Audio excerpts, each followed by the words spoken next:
Hello, everybody. This is Kate again. Thank you all so much for coming. We're going to go ahead and get started because it seems like we have a good group here. But before we do, I wanted to just take a minute to walk over this screen for the people who just joined. We're asking that everyone change their name to help us with the breakout rooms later. Now, I will say again, if you have any troubles doing this, don't worry about it. We will make sure you get into the right room. But if you could change your screen name by going to the bottom of your screen, you'll see participants. You can click on participants. If you hover over your name and select more, and then select rename, you'll be able to add in the prefix for the department whose session you are interested in going to. So for all of our alums, obviously your respective departments, same with faculty, staff, if you would like to attend a breakout session, whichever one you prefer. And that will just help us a little later in the meeting. But if you have any questions or if there's any troubles, don't worry about it. We'll make sure you get there. Thank you. And I think Carrie Ann, would you like to? Thanks, Kate. Thank you so much. Thank you all for joining us for our inaugural town hall with U.S. Steel Dean of Engineering, Jimmy Martin. Thank you, Kate and her team, for putting this town hall together. Dean Martin joined us just over 2 years ago. Prior to that, he was the Bob Ben-Maché Professor and Chair of the Glenn Department of Civil Engineering at Clemson University, where he led the development of new curricula and the establishment of several new degree programs. And he also forged new transdisciplinary research collaborations, both nationally and in China. And we're looking forward to Dean Martin doing much of the same here with us at the Swanson School of Engineering. So if you would please all mute, if not, we'll try to mute you while Dean Martin is speaking. We will then have an opportunity for Q&A, and then we will break you out according to your affinity or the department from which you obtained your degree. Thank you so much. Dean Martin, take it away. Okay, thank you, Kate. And thank you, Carrie. So certainly I want to welcome everybody to be here. You just mentioned in your remarks, it's 2 years. It just occurred to me that it was actually 2 years Labor Day. And boy, we've certainly learned a lot about that, learned a lot since then. And I can't tell you how excited I am to be affiliated with a group as special as the University of Pittsburgh and the Swanson School. We're one of the oldest schools in the country. You know, there are about 400 schools our size in the country, and we're number 8 on that list. The ones that are up at the front are schools like West Point, military school, Citadel, where I went for undergraduate, because they taught a lot of civil engineering. That's really the oldest discipline, where we started to branch off from military engineering, which was the source of most engineers, into more domestic applications. And so we have a responsibility as one of the oldest schools to now reinvent what the next transition is, because we showed how we do the industrial age. And now we have to invent what the future is. So it's a tremendous responsibility and tremendous opportunity to be a part of this program. So I want to say welcome to everybody. Now, this is a town hall. The purpose of this is for us to connect. And, you know, although we've had these transitions that we inevitably had to undergo as we shifted into a more virtual presence, we've had a lot of benefits as well, because we've found ways to connect logistically that we might not have connected before. And so I would submit that this is the type of interactions that we should leverage and have more often. We need to connect in a dynamic way, in ways we haven't before, to connect. And that's really important because this is the 175th year. We're beginning our 175th year as an engineering program. And this is a special year. And certainly the challenge of COVID and all of the crises that we're going through in this country has given us a unique opportunity to provide leadership, not only in this campus, but to provide leadership as engineers for society. And we've got examples of how we are doing that. And so the significance of us getting together as an entire engineering family, not just alumni, not just faculty and staff or some students, but the entire engineering family. We need to understand that we win together as a group. I want to give some specific examples of how we can work together in ways that we haven't worked together before as an entire program to advance the state of our school, but to advance the profession of engineering. And boy, have we not had an opportunity better presented to us than COVID.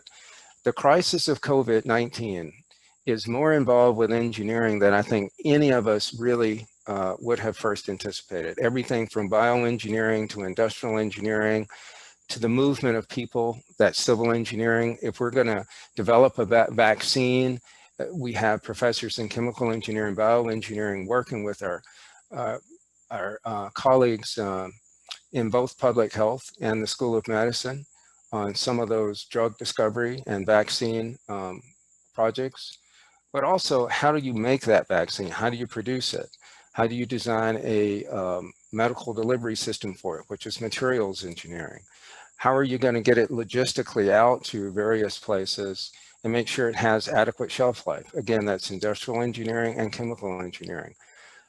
Ultimately, viral infections occur when people are in proximity of each other. So movement and flow of people, that's civil engineering. We look at traffic algorithms and transportation algorithms to figure out how things are spreading.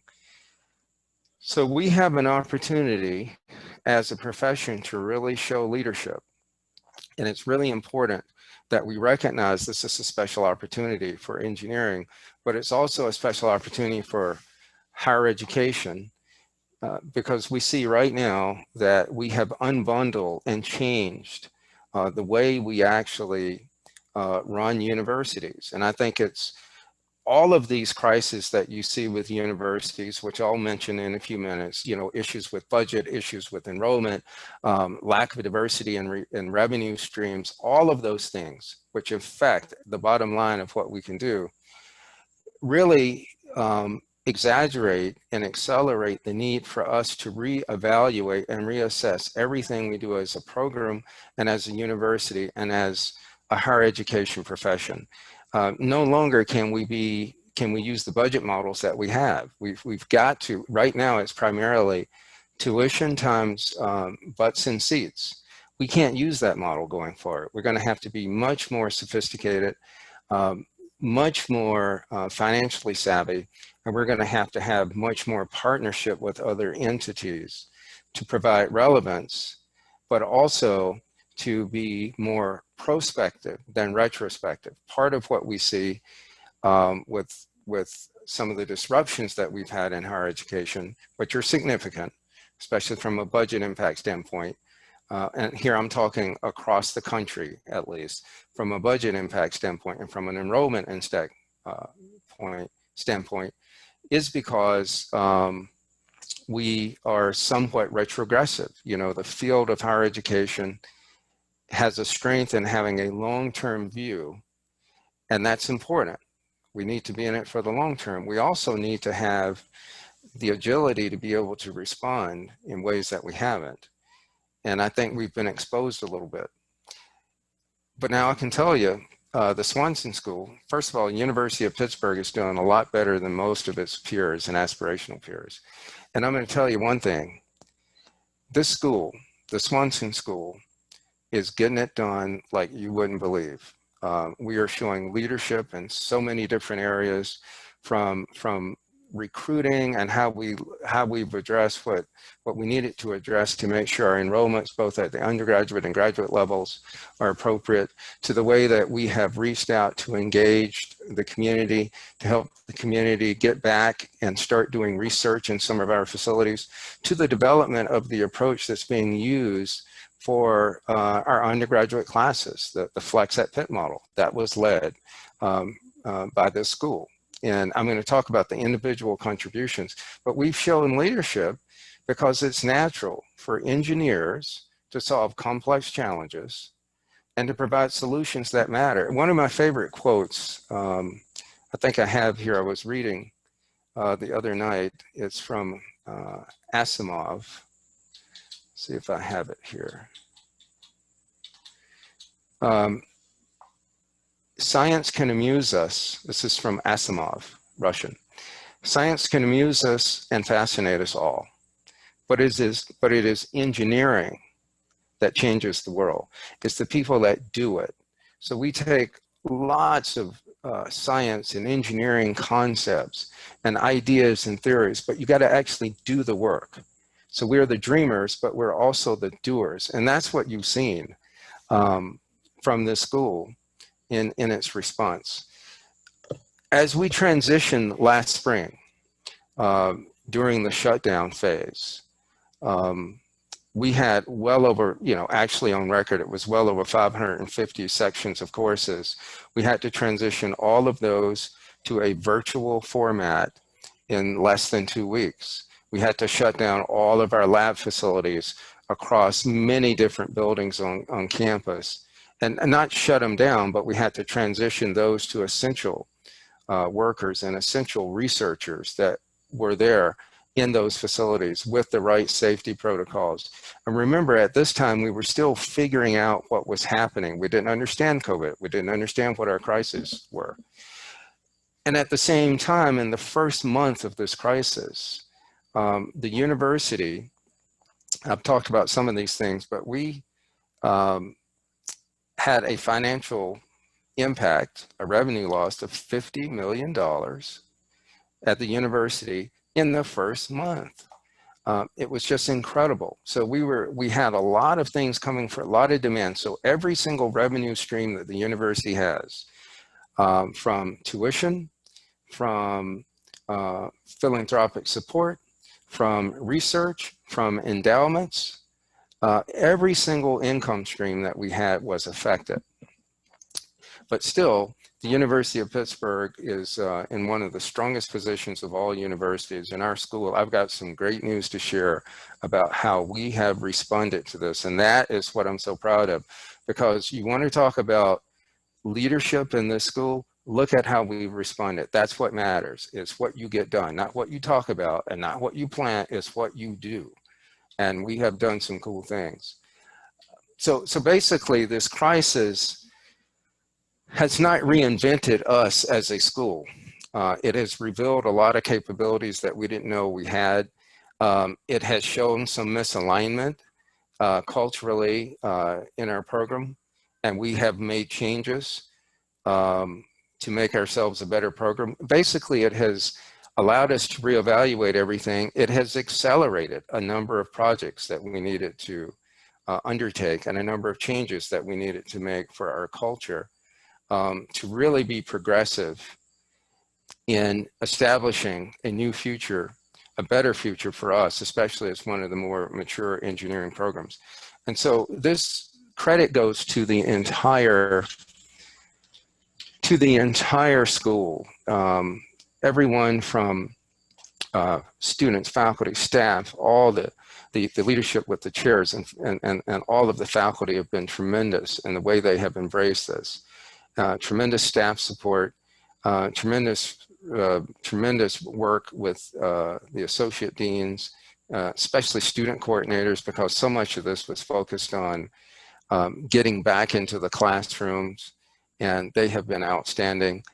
But the students themselves have been terrific. They have taken ownership of this. I think it's something special about engineers and engineering students. They fundamentally understand the gravity of the situation, and they're able to take charge, make decisions, and then move forward. Just this morning, I was working with a group of students, most of them from industrial engineering, and I should say, I'm remiss in not saying this earlier, for those of you off campus, we started with in-person classes for our undergraduate students on 31 August. That was the Monday before last, the last Monday in August, the 31st of August. And this past Monday, so that was 59 sections of undergraduate labs. And the reason why those labs were there in person is because those hands-on lab are the things that's very difficult to replace otherwise for accreditation. So we started with undergraduate teaching labs where we needed hands-on presence. And those went really well. And so we used a phased approach. The next Monday, this past Monday, we started with over 100 sections of graduate courses. So all of our graduate courses were teaching in the hybrid model. Now, when we talk about the Flex at Pitt model, which is a hybrid model, all the students and all the instructors have the option to be in the classroom or outside the classroom.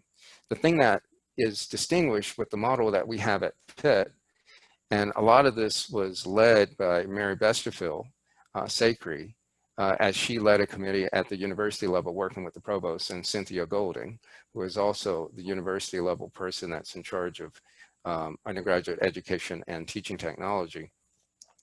She had a lot to do with the development of this approach, which gives faculty a choice and gives students a choice to be in the classroom or to be remote. And that hybrid approach is something that a lot of universities are using. What's different about the Flex at Pitt model, which is the name for the hybrid approach, hybrid being some in the classroom, some outside of the classroom. What's different about our model is that the one thing we guarantee is some sort of in-class experience. So if a faculty member chooses not to be in the class providing face-to-face instruction, at least there is someone present, such as a teaching assistant, that is comfortable being in the classroom to provide students in the classroom with an in-person experience. So it's a slight modification to the regular hybrid approach, and that's novel to the University of Pittsburgh. And so far that's working extremely well. So we've been going in a phased approach. We started with undergraduate labs, transitioned to graduate courses, and of course, next Monday, which will be 14 September, is when over 550 sections of courses will be in full force. So everything will be live next week. So we'll have an influx in our student population, and we have learned a lot. We have our team with our team in Benedum Hall has been involved in so many aspects of leadership across the school. Joel Haight, who's a professor in industrial engineering, is part of the oversight team for the university, working now with the medical school dean and the chancellor's group to look at student compliance. So there are over 1,000 security cameras across the campus. And what he's doing is he's looking at randomized shots from those security cameras placed all around campus every day, looking at a randomized group, randomized sample of students at various locations, various times a day, and looking at what the level of student compliance is. And the last numbers I heard were that student compliance and social distancing, wearing the mask, from what we can see, is somewhere north of 70%, 70 to 75% of the time, students that are visible in these randomized observations have been compliant for the most part. Now that's across campus. We're getting more specific numbers as we're starting to occupy the buildings in engineering, predominantly Benedum Hall, because we haven't had full classes in Benedum Hall yet, but we will have very, very good data. So I began that line of conversation was earlier today. I was working with a group of undergraduate students and one PhD students, and a faculty member, Bo Zhang from industrial engineering, but predominantly undergraduate students who are doing simulation model. They have a program that they've put together.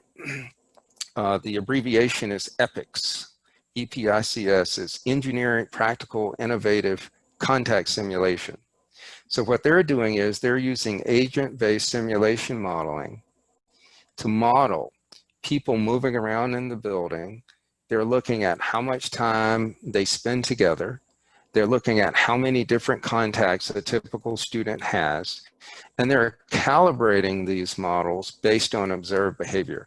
So they'll be camped out, getting data from what's happening at the elevators, at the stairwells, going in and out of the restrooms, and the classroom facilities. Of course, we did a lot of this modeling early on when I was fortunate enough to work with the provost in leading the plan for the response of the university, because it was recognized that engineering really performed very, very well. So many people performed so many things at a high level that we were asked to help the university develop guidelines in research and teaching, and also how we actually look at our response to occupying the buildings. And we used some of this modeling to estimate what would happen when we came back.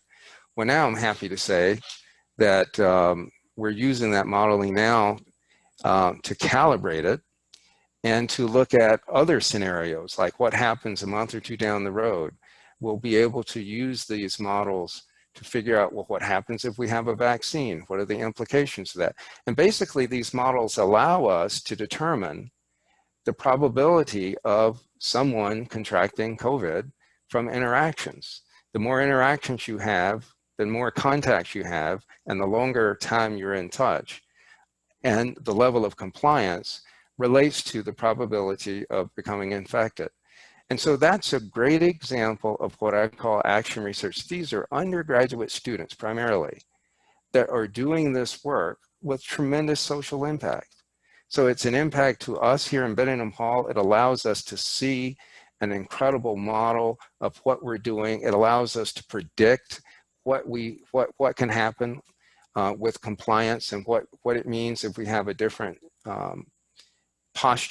risk posture that we're asked to maintain. But it also gives a type of understanding of what's happening to others. So they're looking at using these models to provide some of this modeling to lots of our industry connections. They've done some of the modeling for other units across campus. It's just a great example of engineers really providing tremendous solutions. I wanted to just say a word or two about where we are with as we approach this fall semester. One of the biggest concerns that we had going into the fall is not only how we actually accomplish the in-person or hybrid model, but what our enrollments would be. And so I'm happy to report our enrollments are doing amazing, both undergraduate and graduate enrollment. And it was just a testament to so many people doing so many things and so many hard works. It's also a testament to what a Pitt education means to so many. So our undergraduate enrollments were right on target. We had a target of 575 students incoming first-time freshmen, and we pretty much hit those targets for our graduate enrollment. And this is significant. Our graduate enrollments are right on target with where they were last year. It's like 0.4% that we're down. It's like 1 or 2 people from previous years. Actually, we're up in PhD enrollments. The significance of that is almost every major school at the University of Pittsburgh and almost every other engineering program that I know in the United States has significant declines in both undergraduate and graduate enrollments. So we're one of the only units on campus to hold serve with graduate enrollments, and we're one of the only engineering programs that I know among our peers and aspirational peers to be right at the target for undergraduate enrollments. And that's a testament to a lot of amazing work that's been done by so many people. I want to say a word or two about alumni engagement and then give an opportunity for people to ask some questions. There's so much good news to share. I want to first of all announce that even in this disrupted year, I've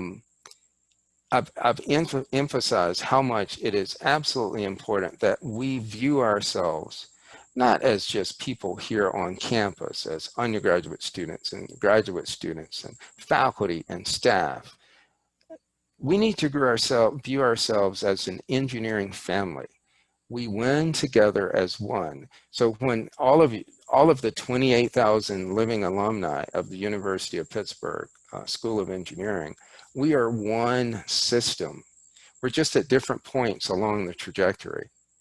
And you all in the alumni base have been so incredibly generous. You have reached out so much. The default response has been, how can I help? Let me know how I can help.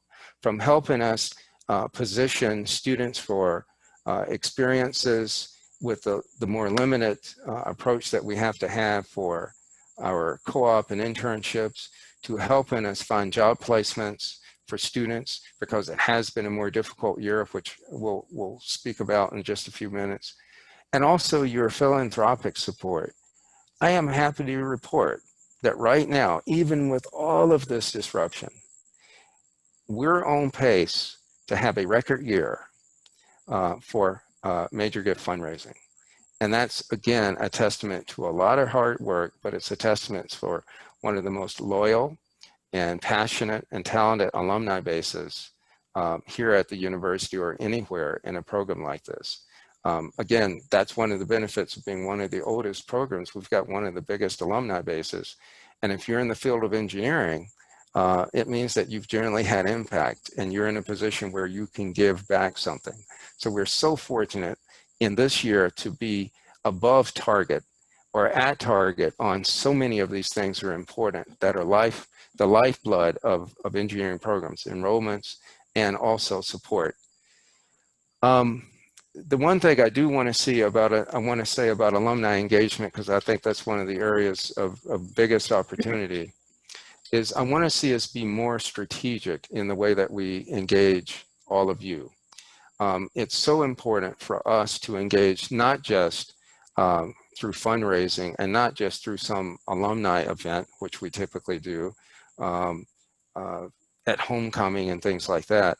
We want to have regular systematic engagement where, and it's not just around fundraising. It's not about fundraising. We want to have engagement where we're looking at lifelong learning opportunities. We want you to help with the placement of our students. We want you to help recruit and get the word out to people in your region about all the things that we're doing here back on campus, about all the progress that we're making. So that means undergraduate recruiting, graduate recruiting, especially for those of you out of state and in other countries today. To talk about the university, talk about the School of Engineering, talk about where our future is going to be. We want to do all of that and have you a part of that in an active and strategic way. And all of you also involved in creating more opportunities for our students and connecting more with our students. We really have to think more in terms of lifelong engagement. And so we want to be that place where you can not just have a relationship with every now and then once you finish. We want to have this continuum of engagement throughout your careers where you can reach back to the university for your continuing progress as a professional. So that means more professional education programs that we want to develop, but also we want to have our alumni base engaged as a unit. One of the analogies I always take is if you look at, I'm a big baseball fan. If you look at the major league teams in baseball, they win because of their whole program. You can't win just with a good major league team, because people get hurt during the season, people get suspended, they're on disabled list, they can't play for a while. You have to have a program. It is the AAA team, the AA team, the single A team. It's how you get talent into the pipeline, how you get coaches, how you get scouts. Everybody in the program is a function. And that's how you win as an organization. And we have the same view of saying our biggest advantage here at Benedum Hall is the opportunity to become more externally focused and to engage all of what's around us, but primarily starting with all of you in our alumni group. And if you look at 28,000 living alumni talking about what's happening here at the University of Pittsburgh, think about what that means in terms of the overall exposure and recognition of the School of Engineering, especially as one of the largest schools of engineering and oldest in the country. I want to conclude the comments there, but I want to say that one of the things that we certainly want to give more time and attention to, in addition to having more external focus, is we as engineers are traditionally look at competence from a technical standpoint. Can we do the things we need to do to be professional engineers and to serve the public and preserve the public welfare?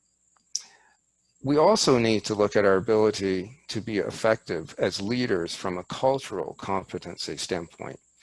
And that relates to some of the crises that we've seen with social justice. Many of you have reached out to help in that regard. Increasing opportunities for a wider diversity group, a wider constituency, especially in our student group, our faculty, our staff, is something that's absolutely important. But more than just the representation of individuals, the skill set of cultural competency is really important. And what I mean by cultural competency is it's the ability to really appreciate and understand the lived experiences of others that's different. So if someone has a different lived experience, being able to understand it's related to empathy, but it's also related to communication. It's an active process. So we want to, in our curriculum and in our culture, we want to focus not only on developing engineers and the skill set for the future that involves really sophisticated engineers that can do lots of different things like COVID, but we also want to have people that are culturally savvy to be a part of the solutions to things like social injustice, and to have a higher level of awareness and a higher level of communication. Because after all, those technical solutions, we have to remember we're in the people business, and how we relate to people, and how we develop talent, how we hire, how we generate impact, how we engage, all those things are related to cultural competency. And so we're going to be reaching out, engaging you for ideas and for help on increasing our ability to have this be the place where we have people coming to do their best work. And after their experiences here, they're able to go out and then show leadership in areas like that, because the world needs leadership in these areas. And that's, I'd like for part of our legacy to be that. And I think I'm just about right on time with those introductory comments. And I think, Carrie, there were some questions that I was told I should be prepared to answer. And in between the hundreds of meetings that I've been attending, I'll be happy to answer a few of those. Thank you so much, Dean Martin. Yes, we got 3 questions ahead of time, and if anyone has any additional questions for Dean Martin, please utilize the chat and we will go ahead and address them. Question 1, I think you kind of touched on this. What is the school doing in response to COVID's impact on the labor market with respect to internship, co-op, and permanent employment for students? Well, we need a lot of help. I mean, we had to recall a lot of our students that were, all the students that were overseas. Let me tell you, almost 50% of our students have a co-op experience. Well, over 50% of our students have a co-op experience, but almost 50% of our students have an international experience. Can you imagine what that does to a student's perspective? How much that distinguishes us as a program? And our co-op program is one of the best in the country. We've had, 5 or 6 national award winners, which I think are the highest for any school, engineering school like ours in the country. But I think Mary Besterfield is on, and I think she had some updates about what we are doing specifically with the job opportunities, because we need your help. Just like you have called us for help in some of your operations and placement concerns, we also need your help for the placement of students that are looking for opportunities, especially for this year, because we've flipped from having students with multiple opportunities where the hardest decision is to figure out what job they want. And here we have an unprecedented type of forcing function that made us rethink what we're doing. Mary, did you have some updates on some of the specifics? Well, just to give people an overview in terms of co-op, over the summer term, it was expected that there would be about 350 students that would go out on co-op. So specifically 351 students. And then at the beginning of the summer, as the COVID really was taking its full effect, about 52 students lost their positions. So what we did is we did a quick scramble of about 15 of the students were going to be on their third rotation. And we did a very quick scramble to work with David Vorp's office, Associate Dean for Research, to help maybe that third, their third co-op rotation would be a research opportunity. We had many new companies come in and step up and say, hey, we've never done co-op before. We'd like to actually help. We had we also had a few faculty that created very intensive classes working with companies to actually create something that would work. It seemed to be leveling out. We had companies coming in, but we haven't quite gotten back up to where we want to be. So yes, if you have internships or co-ops, that would be fantastic. We will direct them to the right departments. But we know we're going to come back. It's just a matter of being creative in helping our students. In some cases, back in the spring, the company could not take on a new co-op person for the summer. So what we did is we kept that co-op student there and did a double rotation. So it was kind of a win-win for both the student. They were able to get a second rotation in, and it was a win-win for the company as well, because otherwise they would have lost a co-op student and a new co-op couldn't come in to do the rotation. So that worked out really well in those cases. So again, we are slowly coming back, but I think we're going to be seeing this a little bit ooching up over the next few months as we start to really come out of the COVID crisis. So yeah, if you have opportunities, we're listening and we'd love to work with you all. Thank you, Mary. The second question we received, and I believe also Dean Martin, you addressed it, was did COVID-19 affect your enrollment numbers this year? Yeah, we're so fortunate. Boy, just, it didn't affect it, but boy, it sure affected our ability to work together. And man, just hats off to everybody just doing a tremendous job. So just fortunate and blessed to have the outcome we did. It's such a victory for this school. I'm going to tell you, this school is just really getting it done right now. It is proving what it means to be an engineer here at the University of Pittsburgh. So to be able to get in and have the type of contributions we did to whole serve on enrollments during a time like this with all of the melt issues and the uncertainty, hats off to the school. Feel proud you're a part of it. This is something for us all to celebrate. So fortunate. Thank you. Another question just came in. Does Swanson anticipate going 100% online classes in light of the increasing outbreak of COVID-19 among other universities? If so, how will that affect budgeting? And it's a three-part question. Did the school institute salary cuts to staff and faculty as other schools did? Yeah, that's a lot of information. There's so much budget uncertainty.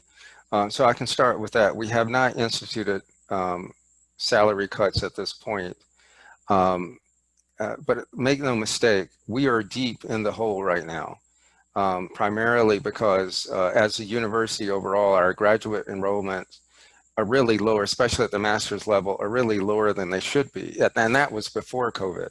So the university has really done as much as it can to shield faculty salaries and staff salaries. We did have some voluntary early retirements where there were some savings from that. But we do have significant budget disruptions right now. Again, we're fortunate, more fortunate than most schools, and we're fortunate than most universities. Now, as far as shifting posture, I do not anticipate that we're going to shift posture. like other schools. We've simply done a better job than most other schools. We've been better prepared. We have worked harder. Our students are following protocol. The Pittsburgh region has done a really good job relative to most of those other schools. And we're just doing a better job. And as we have gotten into getting into the classroom, the level of fear has subsided a little bit, anticipation. It's always a little easier when you're focused on the here and now. So I don't anticipate having to go to a more conservative posture right now. We have shown that we can do this safely. And a lot of those other schools, and I'm in touch with so many of them, and have been for a long time because of the work we did with helping to lead this project with the provost, the planning for it. Those other universities didn't take it in the same way that we did, did not plan to the level that we did. We were relentless. It was 24 hours a day for months in the way that we approached this with all the sophisticated modeling and things like that. And our background around us was lower than some of those other places. If you look at some of the schools back in my home down in South Carolina, other parts of the South in particular, there have been a lot of challenges. Big cities have had, bigger cities than Pittsburgh have had challenges. Knock on wood, the credit goes to the leadership in the school, shown largely by our students embracing this challenge, especially our juniors and seniors, showing leadership. And I think we're going to get it done. We're going to finish before Thanksgiving. But right now, I think we're going to be in this posture for a while. And we're not going to shift to something more less rigorous. But we're going to be able to stay in this posture for a while. Last question before we break out to departmental groups was, what will your legacy as Dean of the Swanson School of Engineering be? Carrie, I think survival, a resurrection, the way I feel right now with what we've gone through for the last 6 or 8 months, it has to be one of resurrection. It's been the most difficult challenge that I think any of us, especially in a leadership position, would be faced with here. But I think as we look forward, I think I know what I would like for it to be, and it's building this framework for really looking toward the future and building a curriculum, research programs, and the way we engage to build the engineer of the future. Our workforce is going to change. If we look at 2040, 2050, we're going to have a shift in the workforce. We're going to, I said something earlier about engaging a broader constituency. Right now, if we looked at engaging a larger segment of society with a lot more underrepresented students, and also providing our students with more advanced skills with continuous lifelong learning. And this involves first-generation students too. We need to have more first-generation students. That would have, study I was looking at not long ago, that would have an $8 trillion impact on GDP. So I think our future as a company really depends on our ability to develop a workforce for the future. So becoming more prospective, and that means engaging industry in a more sophisticated way with large, broad partnerships. It also means establishing a strong identity of what we are about here at the University of Pittsburgh. We need to know, when people think about the University of Pittsburgh, what is the one thing you know that's where they are the best at. So we got to put our flag in the ground and say, this is what we are about. And if you look at Pittsburgh, we already represent that. So if we look at U.S. Steel, you introduced me, Carrie, as the U.S. Steel Dean. An example I bring up all the time. Right downtown in the U.S. Steel building, they're on Grant Street. Right now, the top logo of that says UPMC, right? Which is one of the largest health insurance groups in the world. But you look at how that shift occurred. What was fully occupied by U.S. Steel as a steel building is now looking at advances in healthcare. That's UPMC US Steel is still in the building. That is representative of the transition that we have to make from the industrial age to now the knowledge and information age. And engineering has the opportunity here at Pittsburgh to be a part of that workforce of the future. So I think that, combined with establishing an identity for what our program is known for globally, is part of what I want the legacy to be.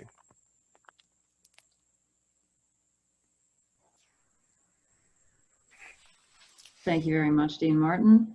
Again, thank you all for joining us this afternoon, this morning, depending on where you are. And at this point, Kate, would you like to explain precisely what will occur? Yes, absolutely. So in a minute, you will be moved to your various breakout rooms.